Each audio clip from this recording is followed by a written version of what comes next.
Over the course of my life and my experience in working in branding and marketing, one thing that has really captivated me about this world is the fact that it's both an art and a science at the same time.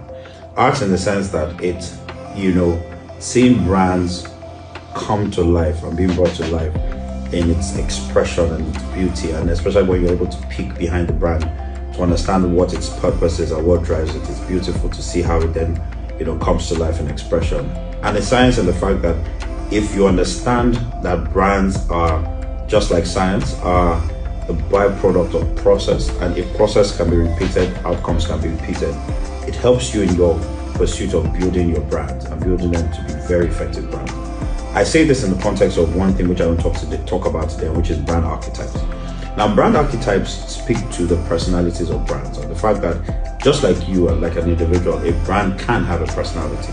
A brand can have a personality as to whether or not you could call it more of an innocent brand or a creator brand, which is where an Apple probably will sit. An innocent brand is probably where more of a Dove will sit. A hero brand, which is more of where Nike will sit.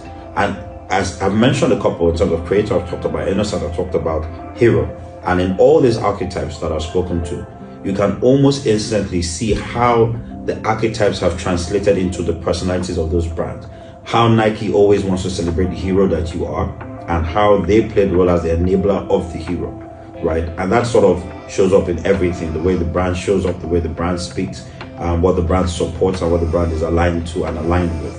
And also draws from the fact that Nike has a vision which is simple and simply put, it says that, and I paraphrase it obviously, saying that they make products for athletes, but then they go under to with a fine line to say that if you have a body, you're an athlete. Almost taking the concept of the hero from being this mega superstar to every single person, and that sort of drives and fuels connection. But it's how this is fueled by even the fact that it is aligned with its brand archetype, right? Or how Apple, talking about the creator archetype, and how this talks about the zenith of innovation, and how it sort of has positioned itself as the brand that innovators and creators would align to or align with. And this draws from its archetype.